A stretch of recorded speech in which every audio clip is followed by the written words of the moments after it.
E allora sono le 7.53, torniamo a occuparci di cose serie, torniamo a parlare questa volta di cronaca, perché vi ricorderete sicuramente l'inchiesta che ha coinvolto l'ex presidente della provincia di Taranto, Martino Tamburrano, condannato a 9 anni e qualche mese in primo grado per una serie di accuse, procedimento che si è diviso in due parti. Una parte ricomincerà da capo, l'altra invece proprio ieri, su quell'altra proprio ieri è arrivato il verdetto della Corte d'Appello, assolto perché il fatto non sussiste, insieme all'imprenditore Pasquale Lonoce.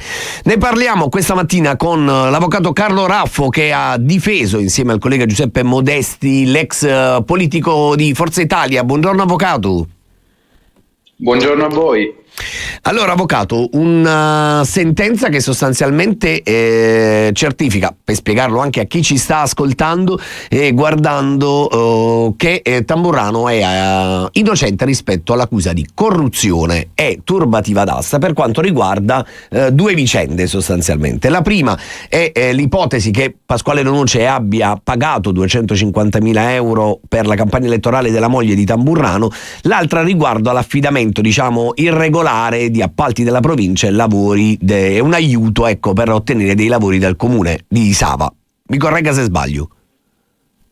No, si tratta sostanzialmente di queste due ipotesi di reato e certamente la Corte d'Appello ieri con il dispositivo della sentenza ha ribaltato il verdetto del Tribunale assolvendo entrambi gli imputati. Ovviamente non conosciamo le motivazioni, perché le motivazioni le scopriremo quando verrà depositata la sentenza, ma abbiamo preso atto che la situazione giudiziaria è completamente ribaltata e ovviamente come difesa degli imputati siamo molto contenti che siano state accolte le nostre tesi. Quanto tempo è passato, avvocato, dall'arresto, diciamo, perché Tamburrano finì in carcere, se non ricordo male? L'arresto... Assolutamente sì, l'arresto era di marzo del 2019 e il dottor Tamburrano è stato prima in carcere, poi lungamente ai domiciliari e questo chiaramente rispetto a quello che è il verdetto di ieri, insomma, ci ridà fiducia rispetto a quello che il nostro cliente noi riteniamo abbia subito ingiustamente, perché assolutamente insussistenti le ipotesi che gli sono state contestate. C'è un'altra Ovviamente parte... il processo non è finito, vedremo sostanzialmente come andrà e da questo punto di vista noi avvocati aspettiamo sempre di leggere i provvedimenti prima di poter commentare le sentenze, prendiamo solo atto del risultato. Avvocato, c'è, come dicevo all'inizio, un'altra parte di quel fascicolo processuale che ricomincerà, diciamo, dal primo grado, perché provo a spiegarlo in maniera semplice, ovviamente mi corregga se sbaglio. Alla fine, diciamo, delle indagini preliminari, uno dei capi di accusa nei confronti di Tamburrano fu modificato e fu disposto il giudizio immediato, quindi saltando la fase preliminare, senza concedere l'interrogatorio su quelle nuova formulazione dell'accusa che di solito si fa alla fine, diciamo, alla conclusione delle indagini, per spiegarlo insomma in maniera semplice a chi ci ascolta.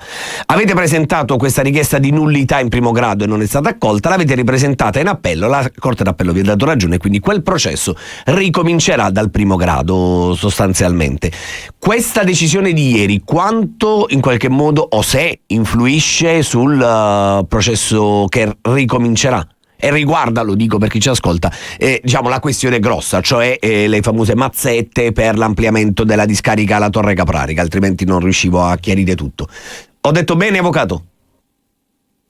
Diciamo, sicuramente la questione processuale è stata descritta bene, però è normale che l'influenza di questa assoluzione potrà essere certamente rilevante, ma non lo sappiamo ancora, dobbiamo leggere le motivazioni per capire su cosa la Corte ha fondato, su quale delle tante doglianze che noi avevamo ha deciso di ribaltare il giudizio. Certamente l'impianto delle prove era un impianto unico, perché l'indagine è stata unica, quindi indubbiamente la decisione di ieri potrà avere un'influenza anche sul resto. Però questo ovviamente lo scopriremo. Io non voglio essere eccessivamente prudente, però lei capisce che Che non vuole essere neanche eccessivamente ottimista, avvocato. No, l'ottimismo è quello che ci manda avanti perché siamo fiduciosi di quello che diciamo, però è importante anche capire che sono vicende giudiziarie molto delicate, molto complesse. Quindi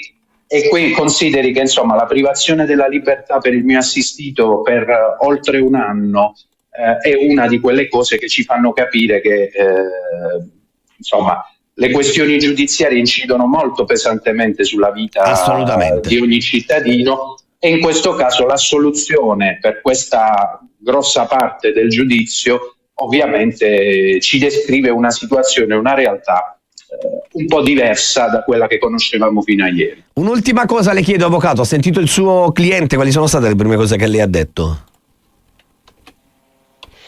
Guarda, il mio cliente era con me con gli altri colleghi, quando abbiamo avuto la lettura del dispositivo, e sicuramente ha patito pesantemente in questi anni questa situazione. Non ci dimentichiamo che la sua attività politica in qualche modo si è bruscamente interrotta da quel momento. Ieri semplicemente era felice di questo risultato.